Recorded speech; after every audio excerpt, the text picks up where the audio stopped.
में देखो simple chemical kinetics, rate of reactions है ना, average instantaneous rate, factor affecting rate of reactions, then concentration, temperature, catalyst, order and molecularity of the reaction, rate law, specific rate constant, integrated rate equation and half life only for zero and first order. इतने ही topic पढ़ने और ये बहुत ही आसान है हमारे लिए. Okay, then will start from the rate of reaction. ठीक है, अगर आपको कोई डाउट आता है तो आप बीच में ही मुझे स्टॉप करके बता सकते हो. ओके, ठीक है. ओके, ठीक है ना बेटा, आवाज़ आ रही है? Okay, now the rate of reaction. First we will consider this is reactant and product. सबसे फर्स्ट हम क्या बताएंगे आपको, reactant and product क्या है. ओके, अब हमारे केमिस्ट्री में ना दो तीन चीज़ें होती है. देखो, if process it is feasible, process होती है, ये कौन बताता है? थर्मोडायनामिक्स. याद रखना हमेशा, ठीक है. Thermodynamics explain whether process is feasible और नॉट फिजिबल. मतलब थर्मोडायनामिक्स क्या करता है, प्रोसेस हो रही है नहीं हो रही है, whether it is spontaneous whether is non spontaneous, इसके बारे में जो कंसेप्ट होता है वो कौन से कंसेप्ट बताता है? Thermodynamics. I am writing here thermo. Thermo क्या बोलेगा? It deals with the spontaneity. Okay, it deals with the spontaneity of the process, right. Next concept, there is the equilibrium. In class 11 we already discussed thermodynamics and equilibrium. Now this equilibrium discuss about if it is spontaneous, अगर ये process spontaneous है, okay, if it is spontaneous then at what extent reaction takes place, ये कहाँ तक reaction proceed हो सकती है. तो extent of reaction explain by the equilibrium. Now this third branch it is kinetics. तो एक काइनेटिक्स तीसरी ब्रांच है. This kinetics explain about the speed of the reaction. Speed of reaction whether, देखो सबसे फर्स्ट याद रखना, रिएक्शन फिजिबल है, हो रही है नहीं हो रही है, कौन सी ब्रांच बताएगी? थर्मोडायनामिक्स बताएगी. रिएक्शन कितने प्रमाण में होगी, कौन सी ब्रांच बताएगी? इक्विलिब्रियम बताएगी. रिएक्शन हो रही है लेकिन कितने स्पीड से हो रही है, कौन बताएगा? केमिकल काइनेटिक्स बता देगी. तो ये स्पीड और rate of speed of reaction is unable to explain by using thermodynamics, है ना. तो हम थर्मोडायनामिक्स का यूज करते हुए ये एक्सप्लेन नहीं कर सकते हैं. अब समझ में आया आपको यह कंसेप्ट? हेलो. तो ये थर्मोडायनामिक्स अलग है, इक्विलिब्रियम अलग है, और हमारा सिंपल ये बात करेंगे कौन सा वाला, ये वाला जो पोर्शन है केमिकल काइनेटिक्स. केमिकल काइनेटिक्स अलग है. इसका बैकग्राउंड ब्लैक कर दूं, बता दो. ठीक है, ये सही रहेगा. Okay fine, thank you. Now then what is the chemical kinetics. Then तो what do you by chemical kinetics. तो ये केमिकल काइनेटिक्स है क्या, तो इसको देख लो. Okay, this chemical kinetics, it deals the study of speed of the reaction. Okay, again I will use another term here. It deals with the rate of reaction. ये किसके साथ डील करेगा बेटा? रेट ऑफ रिएक्शन के साथ deal करेगा. Okay, rate of chemical reaction and factor affecting on the chemical reaction. Rate of reaction, देखो एक ऐसी ब्रांच है केमिस्ट्री की जो रेट ऑफ रिएक्शन की स्टडी करती है, उसके ऊपर जो फैक्टर्स अफेक्ट करते हैं उसकी स्टडी करती है, राइट. उस ब्रांच को हम क्या बोलेंगे? केमिकल काइनेटिक्स बोलेंगे. Is it clear now? Concept clear हो गया? केमिकल काइनेटिक्स क्या है हमारा? Okay, now the point is that here we consider rate of reaction. Simply we consider rate of reaction. Rate means speed. Now to explain speed, to explain rate of reaction, okay, that here we have to discuss the main role the factors affecting on the rate of reaction, and we have to discuss about the mechanism of the reaction. किसी भी reaction का अगर हमें speed बताना होगा तो हमें सबसे पहले फैक्टर्स कौन से ये भी ध्यान में रखना पड़ेगा कि उसके ऊपर अफेक्ट हो रहा है नहीं हो रहा है, और दूसरा क्या कंसेप्ट लेना पड़ेगा, that rate is depend upon the mechanism of the reaction. Okay, समझ में आ रहा है? राइट, इज इट क्लियर बेटा? एंड थर्ड मेन पॉइंट, ये देखो मैं यहाँ पे एक वर्ड लिख रहा हूँ, change in concentration of the reactant. Okay, we have to deal with the change in concentration of the reactant. It means the change in concentration of the reactant, that is we will discuss here order of reaction. Okay, तो हमें order of reaction को भी focus करना पड़ेगा. Right, अब हम इन चीज़ों को डिटेल में इस चैप्टर के दौरान सीखेंगे. तो ये बहुत आसान है, इतना सिंपल चैप्टर है जैसे अभी हमने एक एक चीज़ करके सीखना है. राइट, तो चलिए फर्स्ट पॉइंट.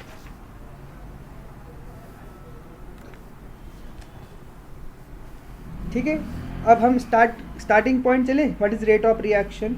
ओके, अब आगे चलो बेटा. Okay, now our first point, that is what is rate of reaction. Okay, the rate of reaction is defined as, simply we will define like this way, the change in concentration of the reactant. Okay, I will use here one word, change in concentration of the reactant. If I use here another line, the change in concentration of the product. Okay, here I will use any product and any reactant. Okay, देखो और रहेगा, और any reactant और any product, किसी का भी ले सकते हो. reactant का concentration change हो रहा है या किसी product का concentration change हो रहा है, but the main word is here per unit time.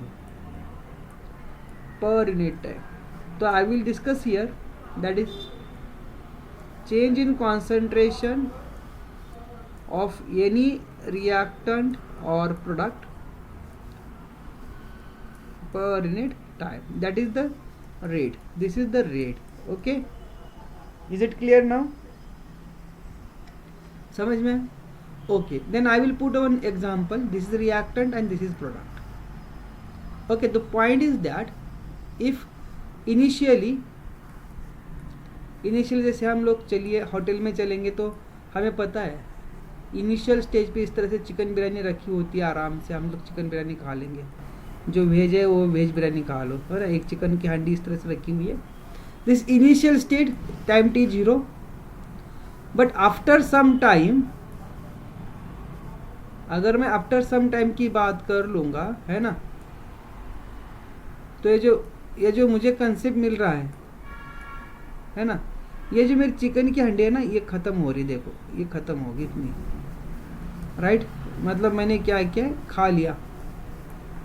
तो ये इन दोनों में डिफरेंस आप कर सकते हो. ठीक है, इन दोनों का डिफरेंस आप देख लो. ठीक है, इन दोनों में डिफरेंस आप कर लो आराम से. ठीक है, ओके, हम दोनों का डिफरेंस आपको बताने की कोशिश कर रहे हैं. हाँ, अब आप देख लीजिए बेटा, क्या नज़र आ रहा है आपको. यहाँ पे चिकन ज़्यादा है और यहाँ पे कम है. At time 10 second if I consider. Okay, 10 second के अंदर इतनी चिकन की हंडी पार किया. तो ये जो चिकन की हंडी पार किया है ना, वो कहाँ आएगा, इधर आएगा प्रोडक्ट में, ये वाला. तो आपको क्या करना है, अब इन दोनों में कितना कॉन्सेंट्रेशन चेंज हो गया. देखो टाइम t का concentration, this is initial concentration, that is A naught हम लेंगे. इसका concentration r at time t, r naught. Okay, तो इन दोनों का डिफरेंस आएगा. अब कॉन्सेंट्रेशन रिएक्टेंट का क्या हो रहा है, कम हो रहा है. ओके, तो in terms of reactant I will use here decrease in concentration of reactant. अब ये बात समझ में आई आपको, with the time. Okay, hello. I will use here, तो कितने सेकंड में डिक्रीज हो गया, 10 सेकंड में डिक्रीज हो गया ना, चिकन बिरयानी हमारी 10 सेकंड में कम हो गई, तो हमने 10 सेकंड लिखेंगे नीचे। वही अगर हम प्रोडक्ट की बात करेंगे तो प्रोडक्ट यहाँ पे 0 था, लेकिन अब यहाँ पे अपने पेट में ज़्यादा बिरयानी चली गई, तो for product, in terms of product है ना, आई विल यूज हियर। अब प्रोडक्ट में क्या हो रहा है, कॉन्सेंट्रेशन इंक्रीज हो रहा है, then I will simply use here increase in a concentration of product in a given time interval. अब ये दो बातें समझ में आई आपको? Hello children? Okay okay fine. Now then for the reaction, for the reactant at time t0, reactant concentration of reactant is, that is initial concentration of reactant, रुको, okay, r naught, I will put here r naught, and after at time t 10 seconds, okay, then I will put here concentration of reactant at a time t, okay denotation समझ में आया बेटा?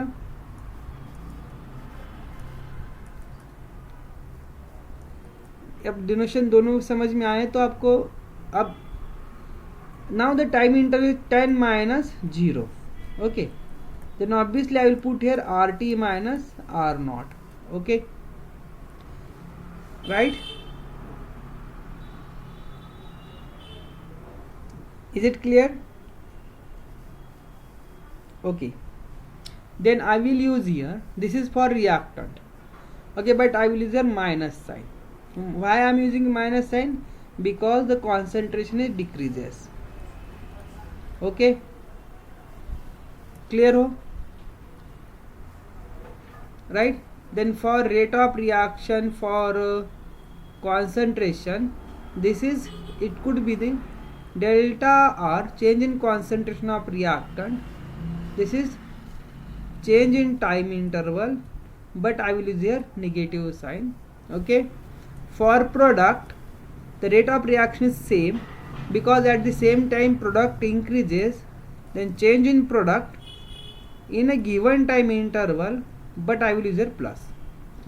Now the sign convention is very important. Why I used a negative and why I used a positive? कौन बता सकता है? बताओ, मैंने प्लस साइन क्यों यूज किया है और निगेटिव साइन क्यों यूज किया है बेटा?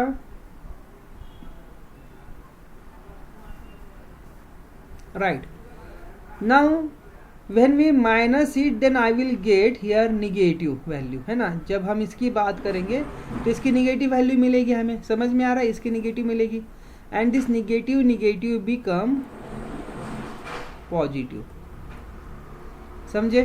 This is sign convention, and this is for decrease. Decrease हो रहा है तो इसका भी वैल्यू कौन सा आएगा? निगेटिव आएगी।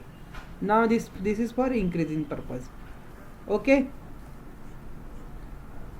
कंसेप्ट क्लियर हो गया यहाँ पे? Okay, now will take examples here, okay. PCl5, when it dissociate, it gives PCl3 and Cl2, okay. Then if I go for the rate of reaction,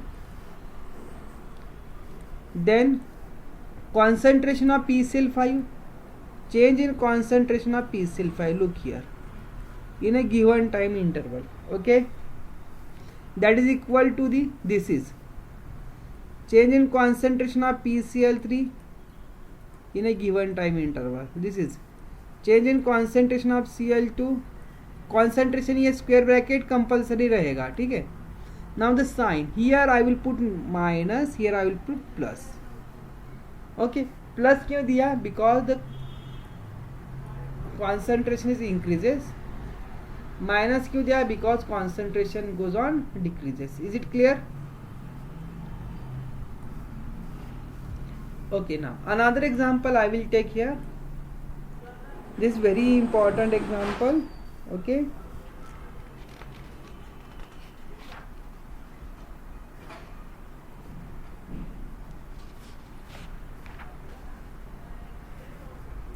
here look, N2 plus 3H2 it gives 2NH3. Now our focus is on the stoichiometric coefficient, here 1. Okay, if I put this equation for the rate of reaction,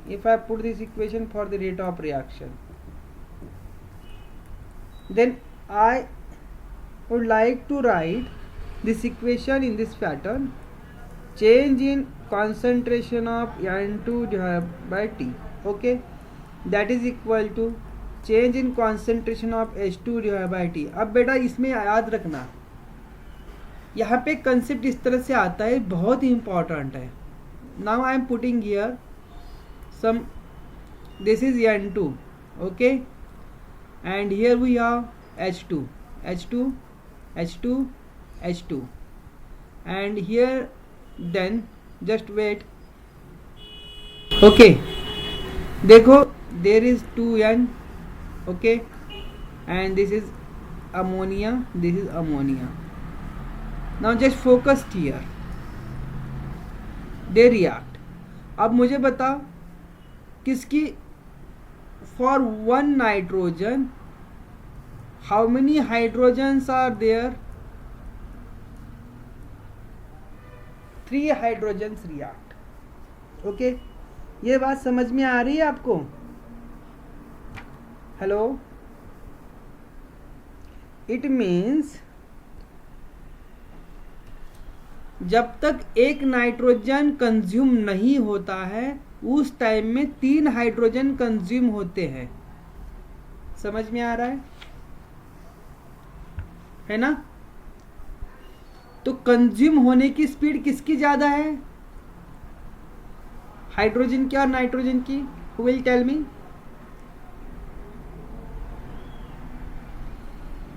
one second. Okay, this is nitrogen,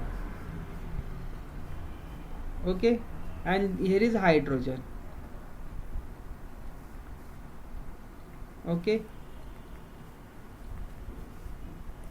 I will draw like this way. 1 second, मैं थोड़ा बड़ा लेता हूँ. here is nitrogen and here is hydrogen, okay. देखो एक consume हो रहा है लेकिन ये हाइड्रोजन जल्दी कंज्यूम हो रहे हैं, ओके. तो स्पीड किसकी ज़्यादा है बताओ, हाइड्रोजन की है या नाइट्रोजन की है?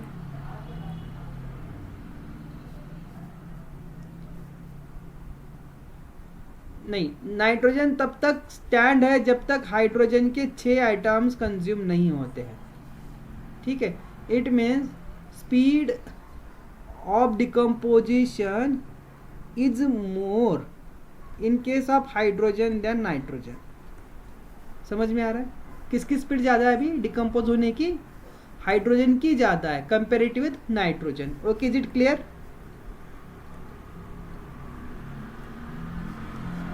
Then I will use, if you compare the speed of this two, nitrogen और हाइड्रोजन की, the change in concentration of nitrogen that is equal to the.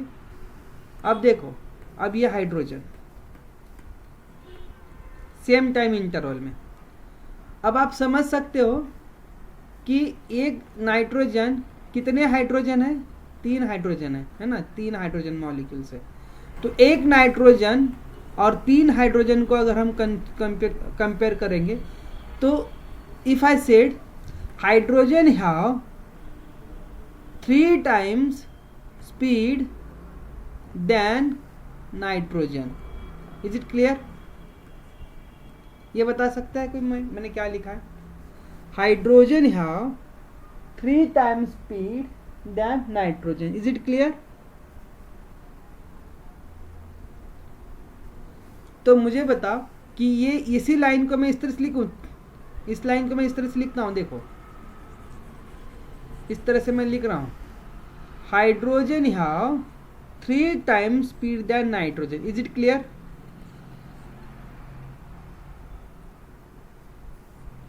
If you look for that one, right?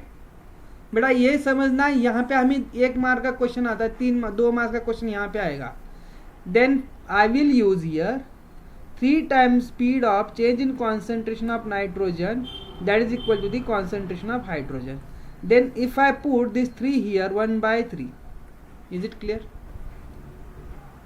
Okay. तो अब हम जब भी equation लेंगे ना, अब हम रैंडमली इस तरह से लिख सकते हैं, the change in concentration of nitrogen, that decrease in the concentration of nitrogen, rate of overall reaction, ये रिएक्शन की चल रही है, पर्टिकुलर सब्सटेंस की नहीं, then it is equal to 1/3 divide by change in concentration of hydrogen with respect to time. Now here 1/2 plus change in concentration of ammonia divide by T. अब समझ में आया आपको मैंने क्या लिखा है? Hello, the stoichiometric coefficient is in the denominator. ये हमें 2 मार्क्स का एक क्वेश्चन हमें क्रिएट करता है यहाँ पे. ये समझ में आया तो 2 मार्क्स का न्यूमेरिकल्स यहाँ पे हम सॉल्व कर सकते हैं. अब आप बताओ, ये अगर समझ में आया तो मैं आगे चलता हूँ, नहीं आया तो फिर से एक बार रिपीट करता हूँ. बता दो, आया समझ में?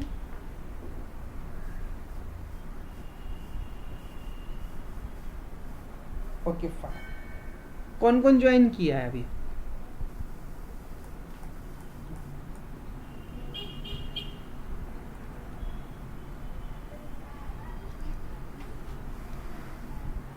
ओके.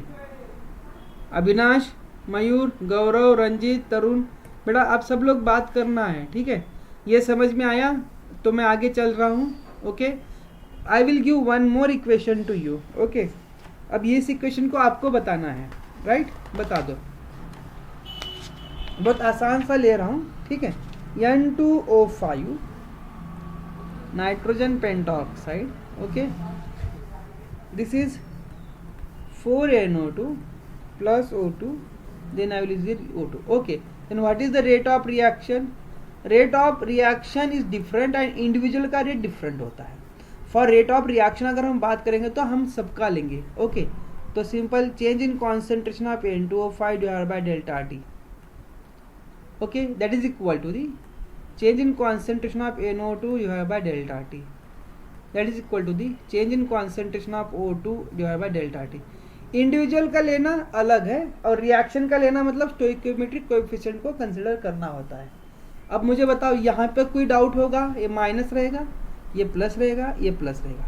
ये प्लस माइनस क्यों लिया है समझ में आया होगा? प्लस डिक्रीज हो रहा है, इंक्रीज हो रहा है, माइनस डिक्रीज हो रहा है, इसका. चलिए, और कोई कर सकता है? मतलब इसको हमें कुछ और कोएफिशिएंट ऐड कर सकते हैं हम लोग?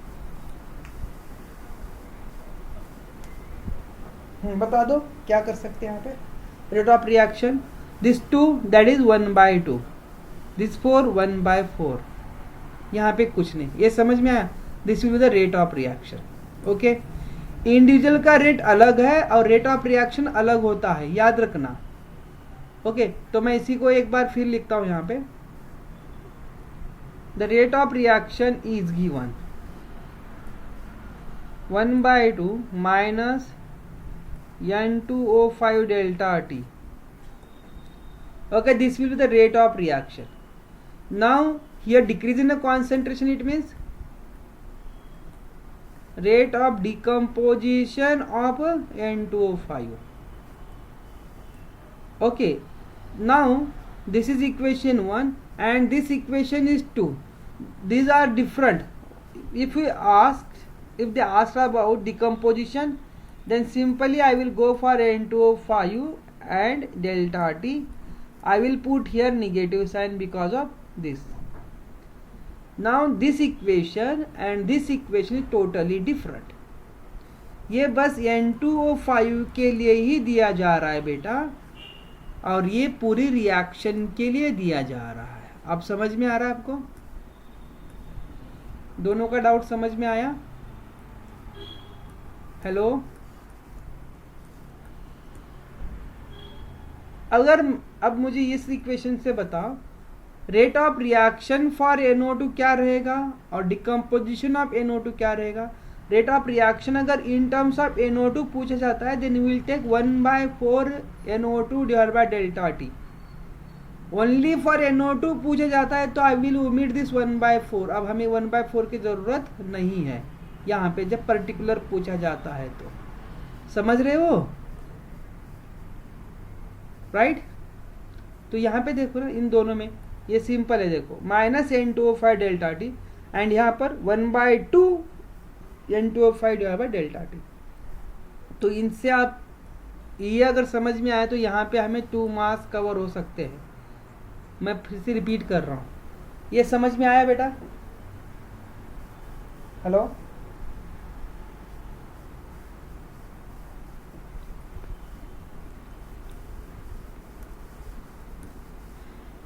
रिएक्शन हमारे पास है थी 2N2O5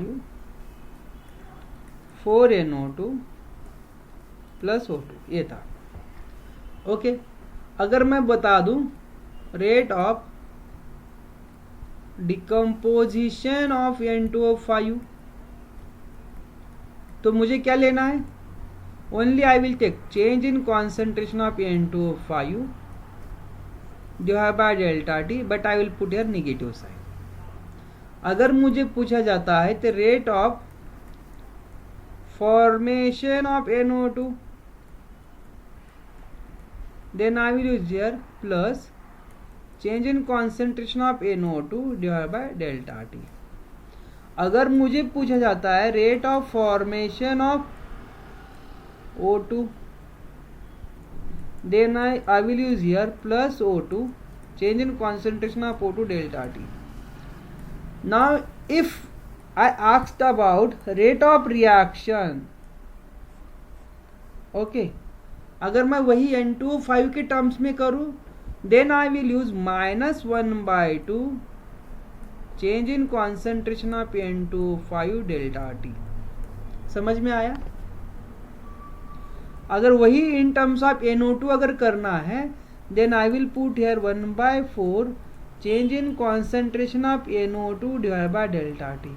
अगर वही मुझे O2 के कंसेप्ट में करना है change in concentration of O2 divide by delta T. अब ये और ये अलग है, ये समझना है हमें। पॉइंट क्लियर है? हाँ, जब हमें इंडिविजुअल पूछा जाता है तो we will not consider their stoichiometric coefficient, but when they asked about rate of reaction then we will say that this 1/2। तो हम इसी की वजह से -1/2 delta N2O5 divide by delta T that is equal to the 1/4 plus change in concentration of NO2 divided by delta T because of both are rate of reaction। इसको हम equal कर सकते हैं, but here we will not equal this to one. अब हम इन दोनों को equal नहीं कर सकते यहाँ पे। अब ये था डिफरेंस। ओके, अगर ये समझ में आया तो मैं आगे चल रहा हूँ। ओके, अब आगे चलूँ। राइट, अब हमें रेट ऑफ रिएक्शन का जो फर्स्ट पॉइंट है हमारा एवरेज या इंस्टेंटेनियस, चलो हम इसको देखना है। Okay, then I will move for what is average rate of reaction and instantaneous rate of reactions. Okay,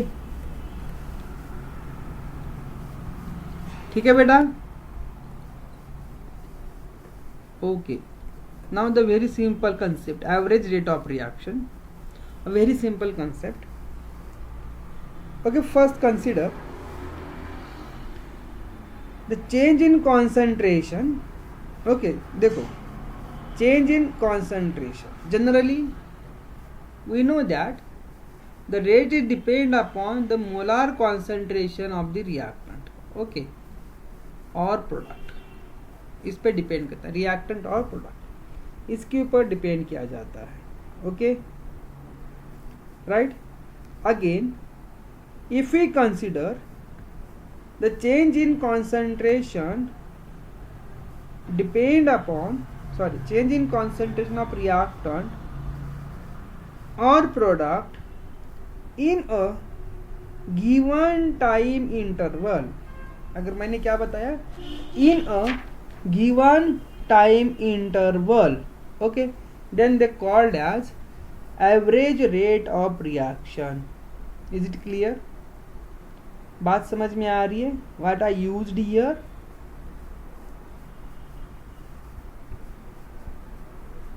hello,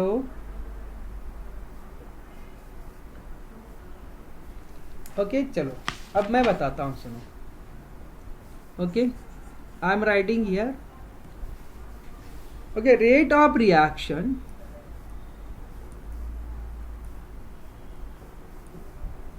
right,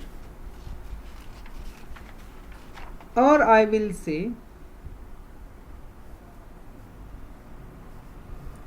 or rate of change of concentration of any one of the reactant or product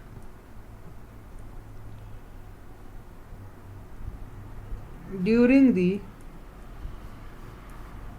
given time interval. This is the very most important word I am using here. In the given time interval, then they call as average rate of reaction. Then the average rate of reaction, then RAV. Okay, this minus change in concentration of reactant, this delta T. For product delta P divided by delta T. अब ये देखो ये हो गया 0 to 10 second के बीच में. Then I will use here 10 seconds. Okay, then delta T is a 10 second. Is it clear? This is the 10 second. Okay बेटा, समझ में आ रहा है? Hello? Hello?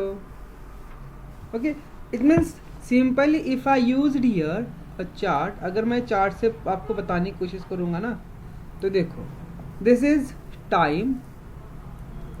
Okay, this is the concentration, right? This is the concentration. If I used a reactant, as time changes the reactant concentration decreases. Now this is T1 and this is T2.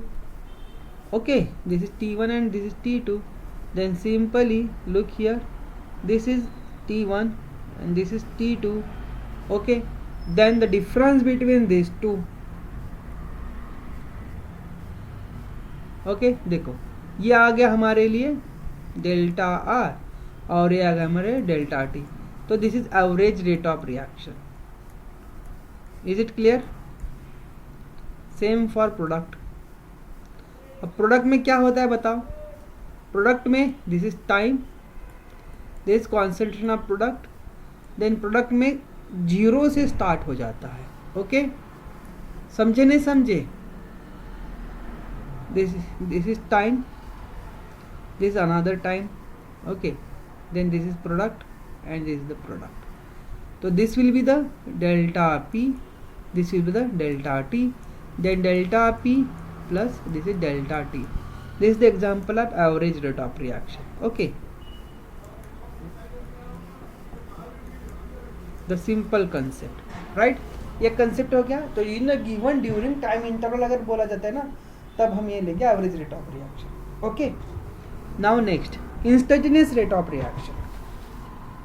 अब मैं थोड़ी speed बढ़ा रहा हूँ क्योंकि आपको समझ में आ गया होगा. हाँ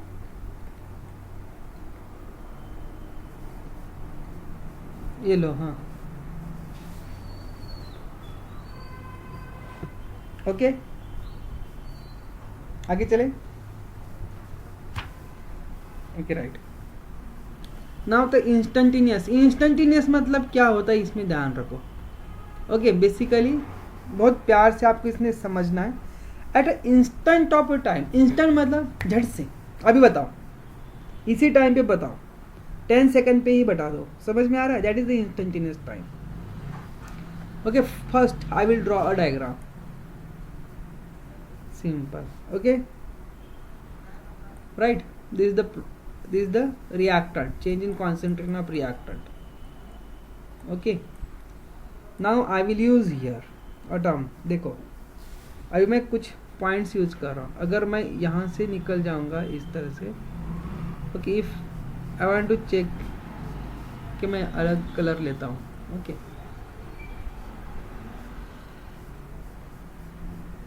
मुझे इसी टाइम पे चाहिए. Okay then at this position change in concentration dr and change in time dt minus मतलब at instant. ओके तो सिंपल तो सिंपल डिफिनेशन भी यही है, रेट ऑफ रिएक्शन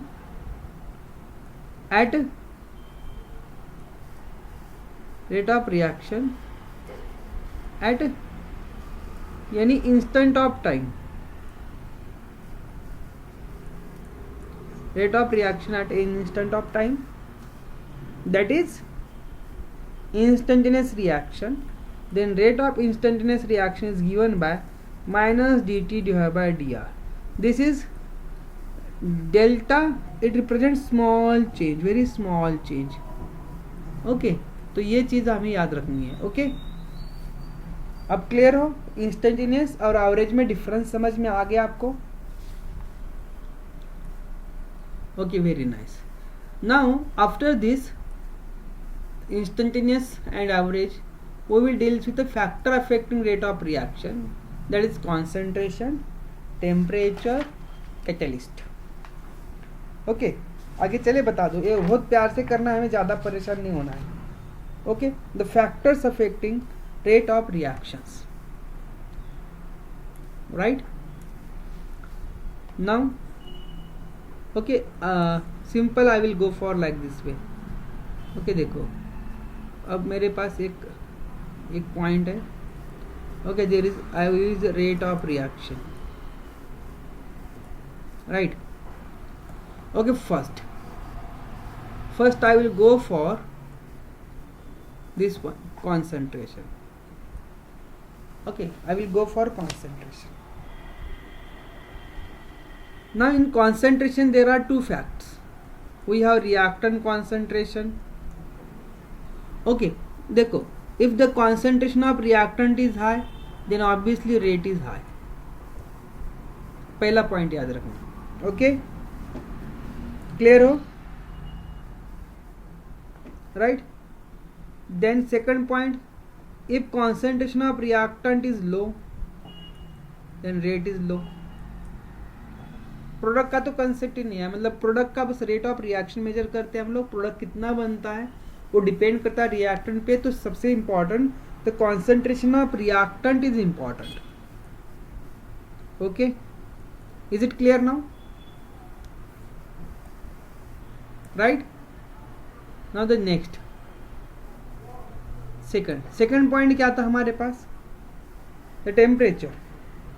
देखो सेकंड पॉइंट क्या है हमारे पास? Temperature and catalyst. Okay, then I will go for temperature. Then how does temperature affect? Okay, the simple first point, as temperature increases rate of reaction also increases. It is first point. Okay, समझ में आया? First point आ गया आपको समझ में? Temperature increases, rate of reaction increases. Is clear?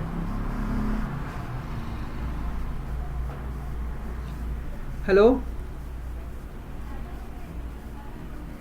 The second point is very important. If the temperature increase by 10 degree Celsius, अगर temperature 10 degree Celsius ने temperature 10 degree Celsius ने इंक्रीज हो गया है, then rate of reaction nearly double.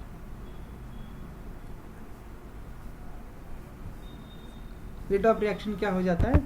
Double हो जाता है. ये समझ में आया आपको? हेलो, ये वाला पॉइंट समझ में आया? अगर टेम्परेचर, अगर हमने टेम्परेचर अगर हमें 10 डिग्री सेल्सियस से इंक्रीज कर देते हैं तो रेट ऑफ रिएक्शन क्या हो जाता है? डबल हो जाता है. तो तीसरा point, the some reaction carried out at a high temperature. Normal temperature पे तो होता ही नहीं, इसलिए हाई टेम्परेचर पे जरूरत होती है. तो ये टेम्परेचर का इफेक्ट होता है रेट ऑफ रिएक्शन के लिए. Is it clear now? Okay, now the next is, which factor is there? Catalyst. Which is the main factor? Catalyst. Okay, now if we consider this is the catalyst, and these are the reactant.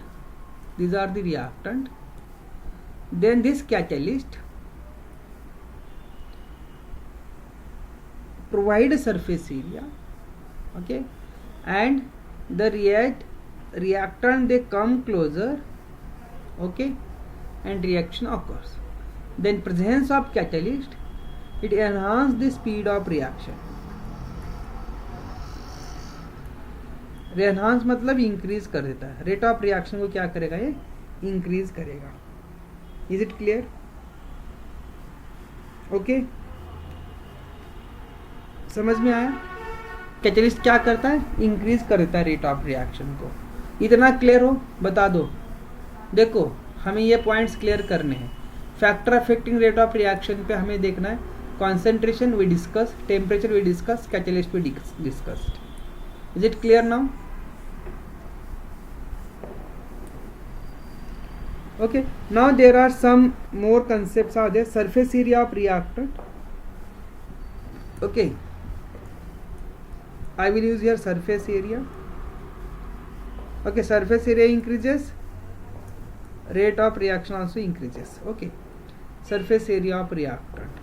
If I write like this way, तो ये concept clear कर दो. Another one more is there. Okay, the nature of reactant.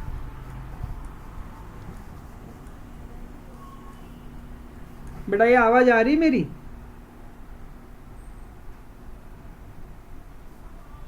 Okay, then it depends upon nature of reactant. Okay, it depends upon the amount of energy required to breaking the bond. तो ये हमें तीन याद रखना है, concentration, temperature, catalyst. अब हम आगे जा रहे हैं. फिर डिफरेंशिएट आता है हमारे लिए order and molecularity of the reaction. क्या होता है order and molecularity of the reaction. एक फैक्टर इन्फ्लुएंसिंग का समझ में आ गया तो मैं आगे चलूं, बता दो. Hello, okay, now I will go for the what is order of reaction and what is molecularity of the reaction. Okay, now first I will discuss order of reaction. Now in order of reaction, okay, the main points are, okay, first point, here I will go for first point. Okay, it is sum of concentration term on which rate of reaction actually depends. अब याद रखो ये जो concept क्या है.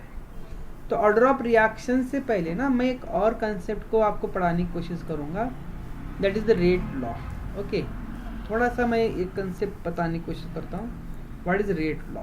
Okay, ठीक है बेटा, बोर तो नहीं हो रहा है ना आप सभी को? बताओ एक बार, यस और नो. नो ना? Okay, what is, okay fine, what is rate law. Okay, मैं रेट लॉ डिफाइन कर रहा हूँ. Okay, rate law it is, अब रेट लॉ देखो, suppose I have a reaction A plus B. Okay, 1 second.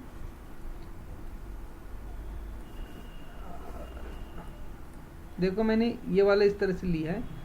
This is rate A, this is B.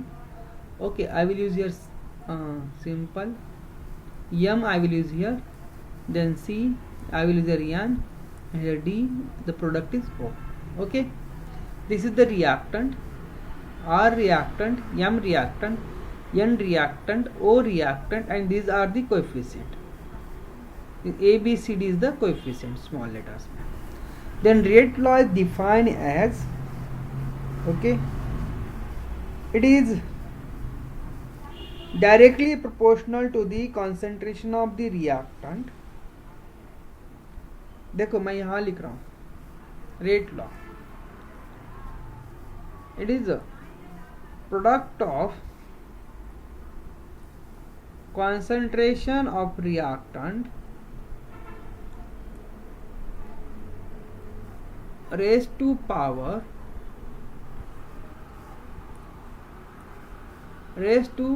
Some power,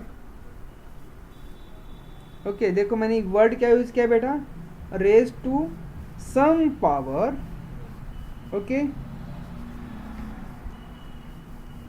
समझ में आ रहा है, रेज टू सम पावर, आप ये याद रखो,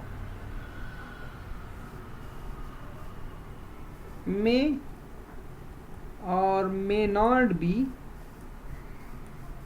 equal to its stoichiometric coefficient, ये याद रखना है आपको, ओके मैं यहाँ पे कोएफिशिएंट को इसमें ले रहा हूँ।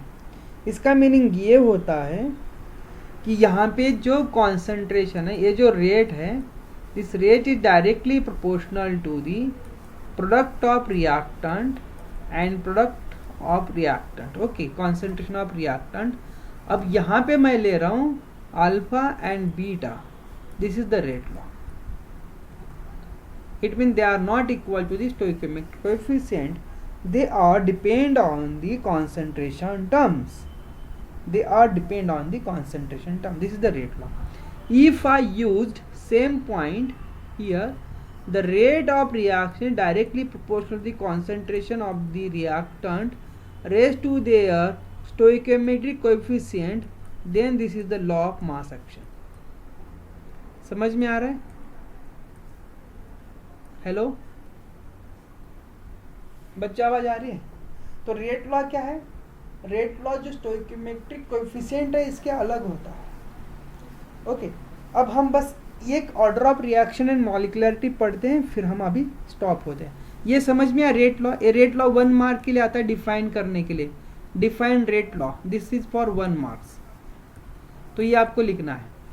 It is rate law, it is defined as it directly proportional to the product of concentration of reactant raised to the sum power, may or may not be equal to the stoichiometric coefficient. Okay, is it clear? ठीक है, okay fine. तो बेटा